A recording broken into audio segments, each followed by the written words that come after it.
ہم کریں گے ہر مظلوم کی حمایت۔ السلام علیکم، میں ہوں حرین فاطمہ اور آپ دیکھ رہے ہیں حمایتی نیوز HD چینل۔ نظر ڈالتے ہیں آج کی اہم خبروں پر۔ لاڑکانہ سے بیورو رپورٹر سرفراز سلیم کی رپورٹ کے مطابق باڑ شہر کے school Ghulam Haider memorial public school باڑ کے اساتذہ اور طلباء کی طرف سے 9 مئی یوم سیاہ منایا گیا۔ اسکول کے تمام طلباء اور اسٹاف نے پاکستان زندہ باد اور پاکستان آرمی زندہ باد کے نعرے لگائے۔ اس موقع پر اسکول کے پرنسپل نے 9 مئی کے واقعے کی مذمت کرتے ہوئے کہا کہ ہم پاکستان آرمی کے ساتھ کھڑے ہیں۔ آج کے یہ بچے پاکستان کا مستقبل ہیں۔ یہ بچے سائنس اور ٹیکنالوجی اور دیگر تعلیم کی فیلڈز میں تعلیم حاصل کر کے پاکستان کا نام روشن کریں گے۔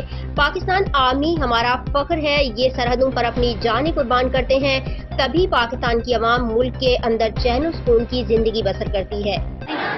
پاکستان زندہ باد، پاکستان زندہ باد، ہمیں پاکستان آرمی پہ، ہمیں پاکستان آرمی پہ، پاکستان زندہ باد، پاک آرمی زندہ باد۔